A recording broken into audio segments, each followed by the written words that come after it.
सिद्धि की शादी के बाद वो ससुराल चली जाती है। पीछे रह जाती है भाभी रानी।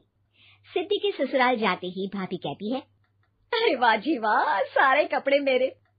हाय रे पैंट, अरे वाह वाह, मजा आ जाएगा। अरे ये सिद्धि की अलमारी के सामने खड़े होकर क्या बड़बड़ा रही है? जाकर देख मेहमानों को विदाई की मिठाई मिली कि नहीं। अब हाँ माँ जी, क्यों नहीं, लेकिन पहले कपड़े तो बदल लूं। अब रानी आ जाती है सिद्धि के उन कपड़ों में जो वो ससुराल जाने से पहले घर छोड़ जाती है। अरे रानी, कुछ दिन रुक जाती। अरे ये तो सिद्धि बिटिया को मैंने ही दिया था, बड़ा ही फबता था उस पर, तुझ पर तो कुछ खास नहीं लग रहा। अब वो ना मेरे सारे कपड़े गीले थे तो सोचा पहन लूं। वैसे भी सिद्धि को कौन सा दिन पुराने आउटडेटेड कपड़ों को पहनना है। वैसे भी ये सूट तो मैंने तभी पहना था, वैसे खास है भी नहीं ये। हाँ ठीक है, लेकिन ना मेरी सिद्धि पर तो जमता था। सारे मेहमान चले जाते हैं और सिद्धि ससुराल से मायके पहली बार आती है। अपना घर, अपना कमरा, अपनी अलमारी। ये बोलकर जैसे ही सिद्धि अलमारी खोलती है तो सामने उसके कपड़ों की जगह कुछ और ही रखा होता है।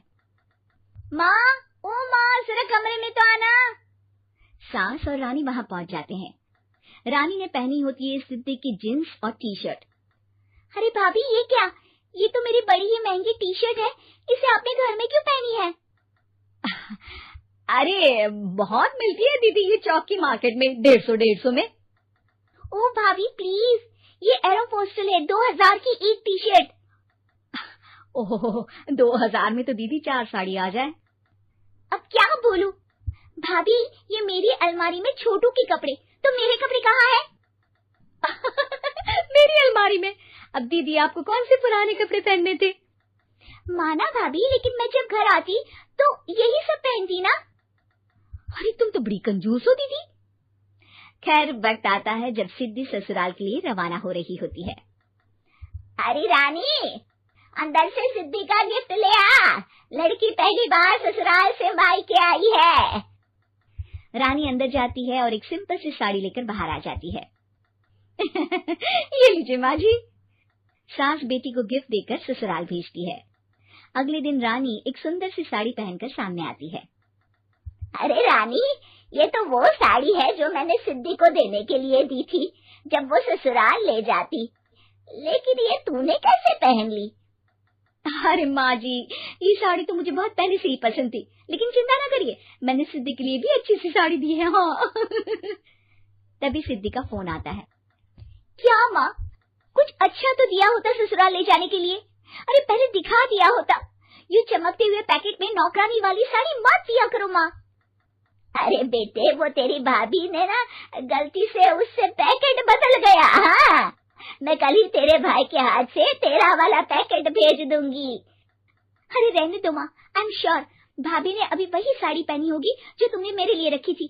तुम तो समझ नहीं पाई उनको। खैर छोड़ो, मैं ज्यादा बोलती अच्छी नहीं लगती, रहने दो, आपको उन्हीं के साथ रहना है, फिर बात करेंगे। सास को रानी पर गुस्सा आ जाता है। वो उसके कमरे में जाती है जहाँ वो शादी का एल्बम देख रही होती है। रानी, मार्केट जाकर एक ऐसी ही साड़ी लेकर आ, कल प्रतीक जाकर सिद्धि के घर दे आएगा।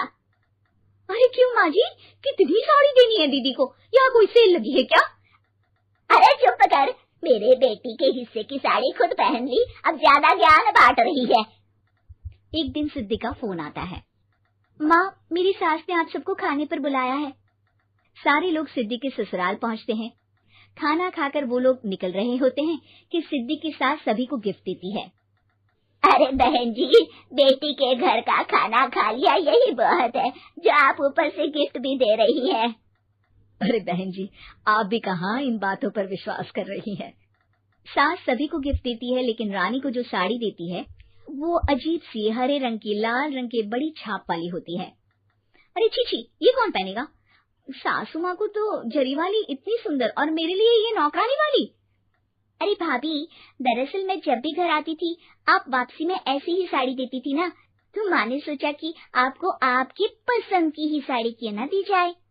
बेचारी रानी, बोलती भी तो क्या।